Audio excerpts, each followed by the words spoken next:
जय हिंद दोस्तों, PCM by भवन सर चैनल में आपका स्वागत है। आप सब इस चैनल पर मैथ, फिजिक्स, केमिस्ट्री से संबंधित किसी भी प्रकार का डाउट हमारे द्वारा क्लियर कर सकते हैं।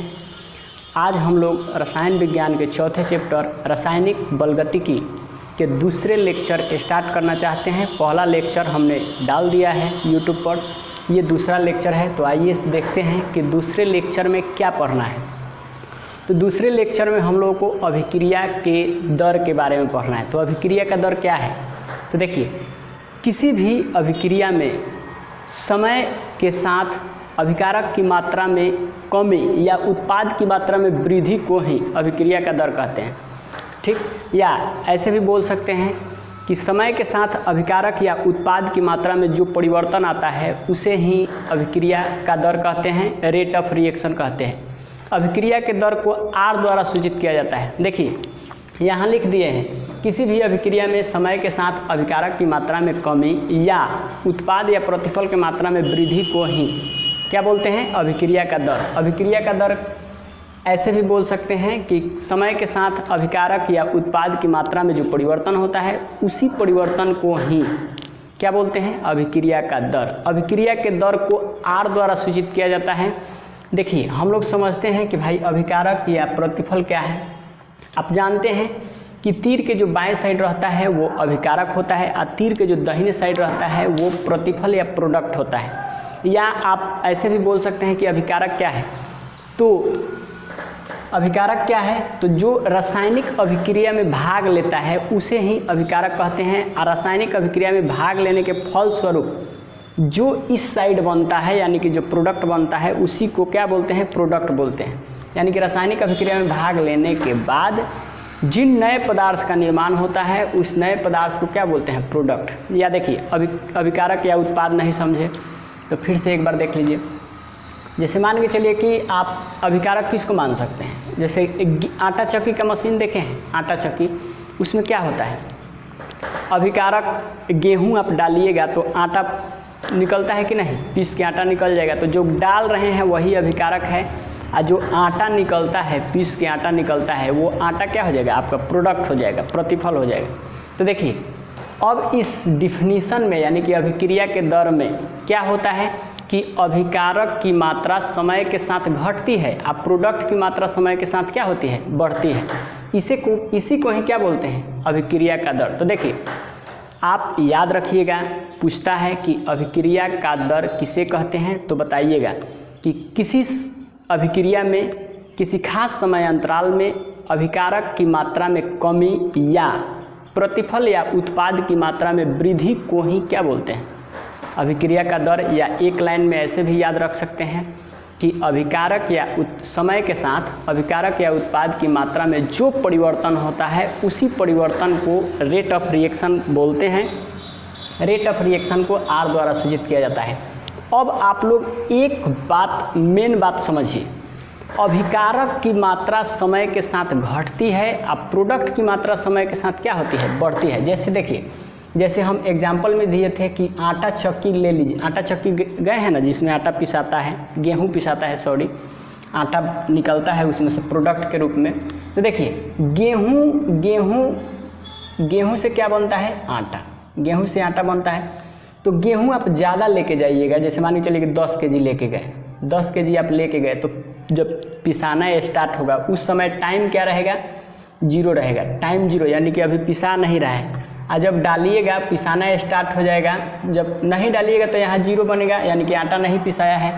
और जब टाइम कुछ बीत जाएगा यानी कि टाइम मान के चलिए कि t बराबर 5 सेकेंड, तो इसमें से मान के चलिए कि 5 सेकेंड नहीं, मान लीजिए कि यहाँ 10 मिनट कर दीजिए। 10 मिनट कर दीजिएगा तो 10 मिनट में मान के चलिए कि आपका इसमें से 2 केजी पिसा गया। 2 केजी पिसा गया तो गेहूँ इधर बचेगा कितना? 8 केजी। इधर पिसाएगा कितना? तो 2 केजी पिसा गया। फिर मान के चलिए कि 20 मिनट कर दीजिए। 20 मिनट कीजिएगा तो मान के चलिए कि इसमें से और 2 केजी पिसा गया। 2 केजी, तो इधर मान के चलिए 4 केजी। 4 केजी हो गया। तो देखिए, हमारे कहने का मतलब ये है कि गेहूँ का पिसाना यानी कि गेहूँ अभिकारक है, ये समय के साथ घटता है। देखिए, यहाँ समय के साथ क्या हो रहा है, यहाँ 10 kg है, 8 kg है, उसके बाद यहाँ 6 kg हो जाएगा। तो इधर से जैसे जैसे घटेगा इधर वैसे वैसे बढ़ेगा। तो इधर जो तीर के बाएं साइड जो होता है वो अभिकारक होता है, तीर के दाहिने साइड जो होता है वो क्या होता है, प्रोडक्ट होता है। तो अभिकारक की मात्रा समय के साथ घटती है, अब प्रोडक्ट की मात्रा समय के साथ क्या होती है, बढ़ती है। तो देखिए अभिकारक की मात्रा समय के साथ घटती है और प्रोडक्ट की मात्रा समय के साथ बढ़ती है। यहाँ हम एग्जाम्पल भी ले लिए हैं आर, ये आर का मतलब होता है रिएक्टेंट और ये क्या होता है, प्रोडक्ट। तो रिएक्टेंट की मात्रा घटती है, देखिए पहले 80 था, उसके बाद 60 हुआ, तब 20 तब 40 हुआ, तब 20, तब 0। इधर देखिए 0, 20, 40, 60, 80, जैसे जैसे इधर घटेगा वैसे वैसे इधर क्या होगा। तो इसीलिए हम बोले हैं कि अभिकारक की मात्रा समय के साथ घटती है, अब प्रतिफल की मात्रा समय के साथ क्या होती है, बढ़ती है।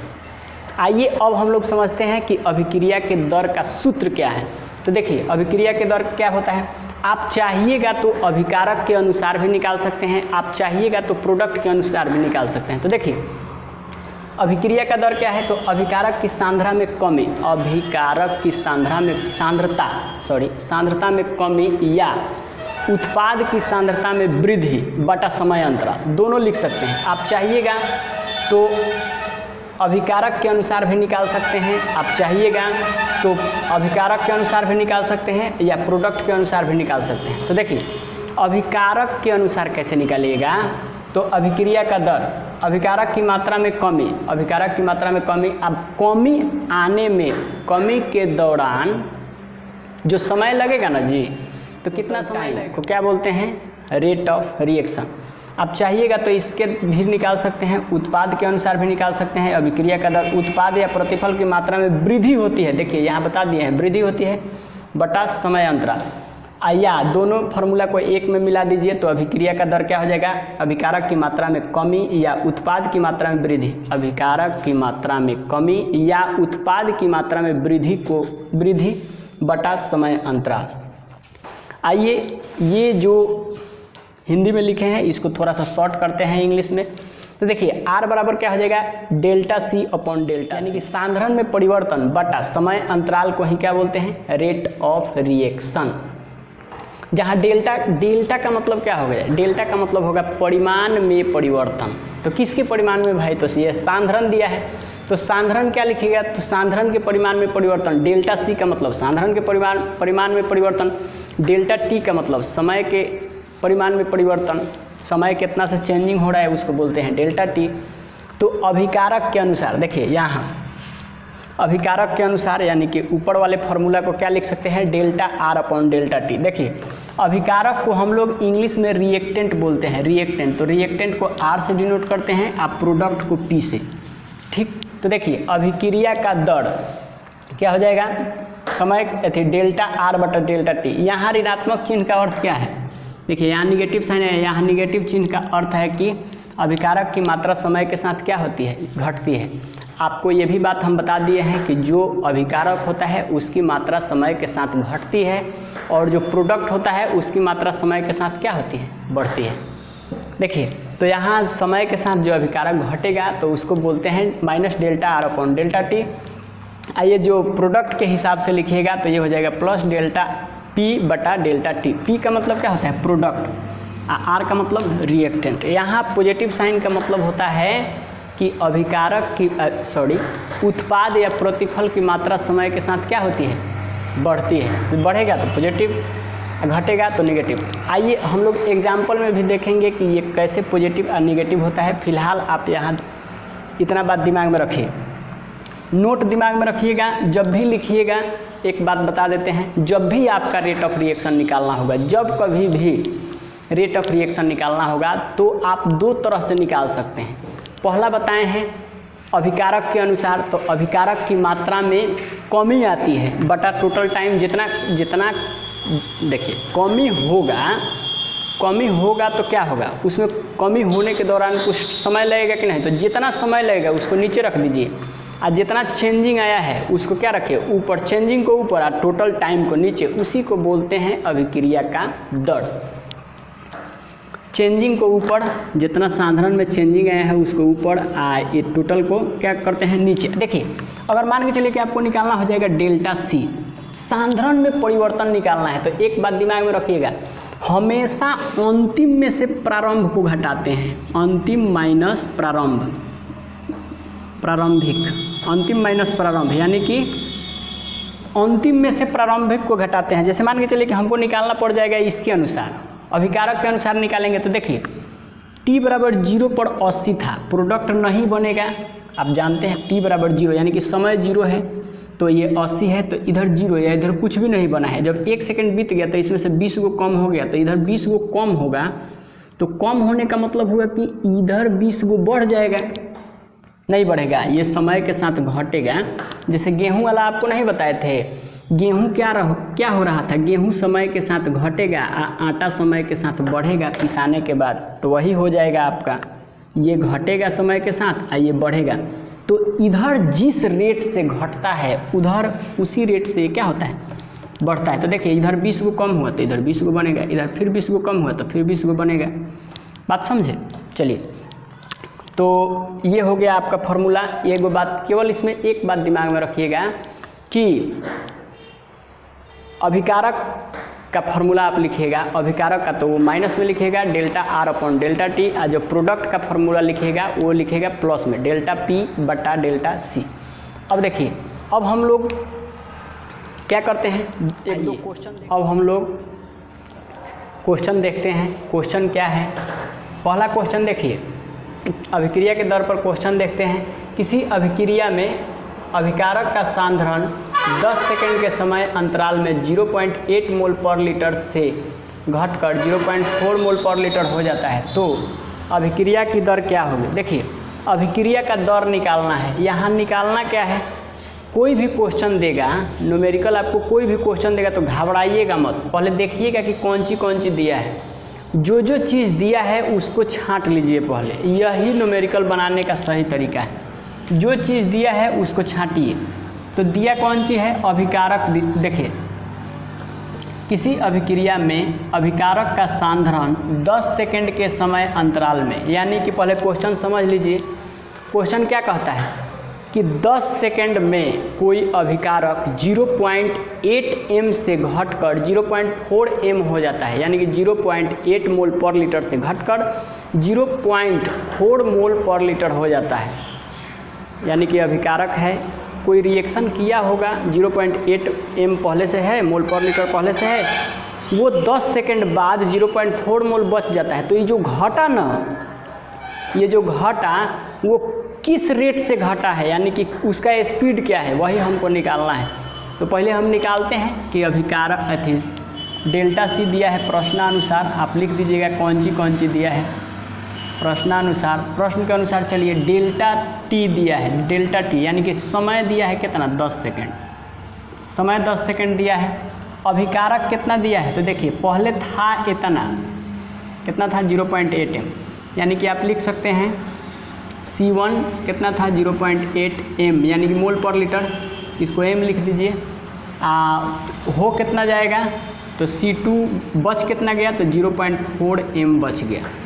ठीक, तो इतना बात दिया है, हमको निकालना क्या है, तो रेट ऑफ रिएक्शन निकालना है, R निकालना है। तो देखिए, हम आपको बताए हैं कौन सी, R निकाल दीजिए, delta C upon delta T, change in concentration with respect to time. इसको क्या लिख सकते हैं, यदि अभिकारक है तो हम लिख सकते हैं कौन सी, डेल्टा R बटा डेल्टा T। ठीक, तो देखिए R बराबर हम लिख सकते हैं डेल्टा R। डेल्टा R को हम क्या लिख सकते हैं, यहाँ अभिकारक है तो R1 R2 कर दीजिए, R1 R2, तो अभिकारक है तो लिख सकते हैं हम R2 माइनस R1। पहले ही हम बताए हैं आपको कि आप जब भी निकालिएगा, डेल्टा का मतलब होता है अंतिम में से पहिलका को घटाना है, यानी कि पहिलका, देखिए ये अंतिम है और ये पहिलका है, तो अंतिम में से पहिलका को घटाना है। अब बटा टाइम, टोटल टाइम, तो टोटल टाइम दे दिया है 10 सेकेंड बटा डेल्टा टी। तो देखिए अंतिम कितना है, अंतिम कितना है बताइए आप लोग, अंतिम है 0.4 माइनस प्रारंभिक कितना है 0.8 बटा डेल्टा टी कितना दिया है 10 सेकेंड, तो घटा लीजिए 0. कितना हो जाएगा 0.4 बच जाएगा, 0.4 बटा नीचे क्या बच जाएगा 10, इसमें से घटाइएगा माइनस में बचेगा, माइनस में तो ये हो जाएगा r बराबर क्या हो जाएगा -0.4 बटा 10 से भाग दीजिएगा तो इसका आंसर कितना आ जाएगा -0.04। ठीक, इसको स्टैंडर्ड फॉर्म में लिखिएगा तो r बराबर हो जाएगा 4 गुने 10 के पावर -2 4 गुने 10 के पावर -2। और रेट ऑफ रिएक्शन का यूनिट इकाई हम क्या लिखवाए थे, रेट ऑफ रिएक्शन का इकाई R बराबर delta C upon delta T, तो change in concentration with respect to time, तो इसका क्या लिखवाए थे मोल पर लीटर, मोल पर लीटर को नीचे कर देते हैं। आइए टाइम है तो क्या दोनों को ऊपर भेजे थे तो ये हो गया था mole litre inverse time inverse. तो टाइम यहाँ सेकंड में है तो हम लोग सेकंड में लेंगे, तो इसका यूनिट क्या हो जाएगा मोल लीटर इन्वर्स और second inverse, mole litre inverse second inverse. आइए माइनस चिन्ह लगा देंगे। अब देखिए हम आपको वीडियो में पहले बताए हैं कि माइनस, प्रश्न में भी बताएंगे कि यहाँ माइनस क्यों लगाते हैं, यहाँ माइनस क्यों लगाते हैं प्रोडक्ट रिएक्टेंट के केस में। तो देखिए यहाँ माइनस लगाने का मकसद क्या है, देखिए तो कोई भी रिएक्शन चालू होता है, कोई भी रिएक्शन जब चालू होता है तो वो जिस स्पीड से जाएगा, कोई भी रिएक्शन किस स्पीड से हो रहा है वो प्लसे में हो सकता है। जैसे मान के चलिए कोई व्यक्ति है वो अभी नहीं दौड़ रहा है तो उसका स्पीड 0 है, जब वो दौड़ना स्टार्ट करेगा तो ऐसा थोड़े होगा कि वो निगेटिव में दौड़ेगा, वो जब भी दौड़ेगा तो पॉजिटिव में दौड़ेगा, यानी कि 0 से थोड़ा ज़्यादा, यानी कि कुछ उसका स्पीड होगा, जैसे 2 किलोमीटर पर आवर या 3 किलोमीटर पर आवर या 2 सेकंड 4 सेकंड में वो 10 मीटर 20 मीटर जाएगा, यानी कि प्लसे में जाएगा। और यहाँ देखिए यहाँ रेट ऑफ रिएक्शन किस में निकल गया माइनस में। तो आप बताइए रेट ऑफ रिएक्शन कभी भी निगेटिव होगा? नहीं होगा। इसीलिए निगेटिव नहीं होने के लिए हम शुरू से ही मतलब निगेटिव ये नहीं आए, ऐसे हो भी नहीं करेगा, रेट ऑफ रिएक्शन निगेटिव नहीं होता है। तो इसी को पॉजिटिव बनाने के लिए हम एक माइनस लगा देते हैं, यहाँ माइनस लगा देते हैं, फार्मूला में ही ऊपर से एक माइनस लगा देते हैं ताकि रेट ऑफ रिएक्शन किस में आ जाए प्लस में आ जाए। यहाँ पहले एगो माइनस लगा देंगे, तो यहाँ माइनस माइनस क्या हो जाएगा माइनस माइनस प्लस हो जाएगा, तो यहाँ भी प्लस हो जाएगा, यहाँ भी प्लस कर देते हैं। ठीक, ये सब प्लस हो जाएगा तो ये आपका आंसर आ गया। ठीक, आइए अब हम लोग दूसरा क्वेश्चन देखते हैं कि दूसरा क्वेश्चन क्या है। 2 क्वेश्चन बना लीजिएगा तो रेट ऑफ रिएक्शन से आने वाले क्वेश्चन का अंदाज़ा आपको मिलेगा कि किस टाइप से क्वेश्चन पूछ सकता है। तो देखिए दूसरा क्वेश्चन क्या कह रहे हैं, दूसरा क्वेश्चन समझिए पहले। H2O2 अभिकारक है, वो 10 सेकेंड में टूट जा रहा है, तो कितना टूट रहा है, तो पहले था 1 m से, यानी कि 1 मोल पर लीटर से घटकर कितना हो जा रहा है 0.12 m हो जा रहा है। तो देखिए इसमें हो क्या रहा है कि ये जो अभिकारक है यानी कि H2O2 है, जो H2O2 अभिकारक है ये पहले था 1 m, देखिए ये रिएक्टेंट कन्वर्ट होगा प्रोडक्ट में, तो ये पहले था 1 m, अभी क्या हुआ कि टूट के कितना हो गया तो 0.12 m हो गया, यानी कि पहले था इतना, टूटने के बाद इतना हो गया। तो हम लिख सकते हैं कौन चीज़ रिएक्टेंट के अनुसार है, तो हम पहले दिया कौन चीज़ है तो R1 ले लीजिए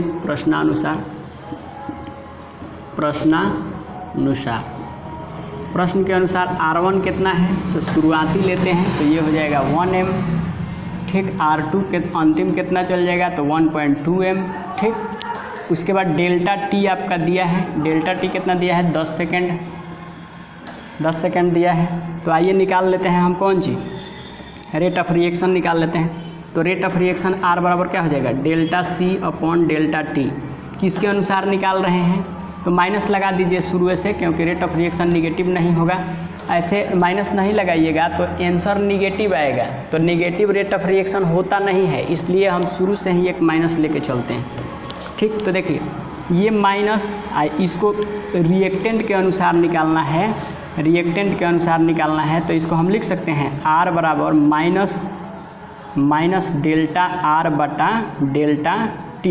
तो R को हम लिख सकते हैं माइनस R2 माइनस R1 बटा डेल्टा T। देखिए R2 हमेशा बताए हैं कि डेल्टा का मतलब होता है कि अंतिम में से पहिलका को घटाइएगा, तो ये अंतिम है, ये पहिलका है, तो घटा दीजिए 0.12 m माइनस 1 m, यहाँ माइनस लेके चलिए, चूँकि रेट ऑफ रिएक्शन निगेटिव नहीं होगा, यहाँ रख दीजिए 10 सेकेंड, तो यहाँ माइनस लगा दीजिए, तो ये R बराबर हो जाएगा आपका कौन सी माइनस, ये घटाइएगा तो ये आ जाएगा 0.88 m बटा 10।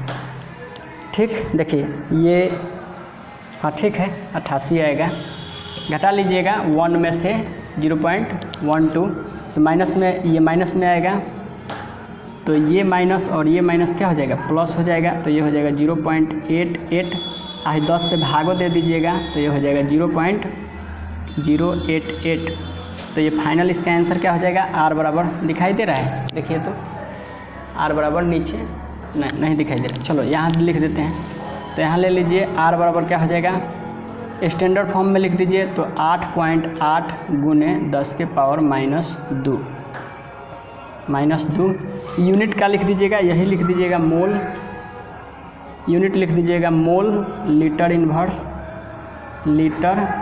और सेकेंड इन्वर्स, यही आपका आंसर हो जाएगा। तो देखिए ये दो क्वेश्चन से आपको अंदाज़ा मिलेगा कि रेट ऑफ रिएक्शन से किस टाइप का क्वेश्चन पूछता है, रेट ऑफ रिएक्शन से किस टाइप का क्वेश्चन पूछता है। यदि आपको ये वीडियो पसंद आया है तो लाइक सब्सक्राइब कर दीजिएगा। मिलते हैं हम लोग नेक्स्ट वीडियो में, यानी कि लेक्चर 3 होगा, उसमें बताएंगे रेट ऑफ रिएक्शन कितने प्रकार का होता है, एवरेज रेट ऑफ रिएक्शन क्या है, इंस्टेंटेनियस रेट ऑफ रिएक्शन क्या है। ठीक, इन सभी बातों का अध्ययन हम लोग लेक्चर 3 में करेंगे। एकदम आराम से चलेंगे, लेकिन बेहतरीन तरीक़ा से चलेंगे, कुछ भी नहीं छूटेगा, एकदम सब डिटेल्स में पढ़ाई होगा। जय हिंद।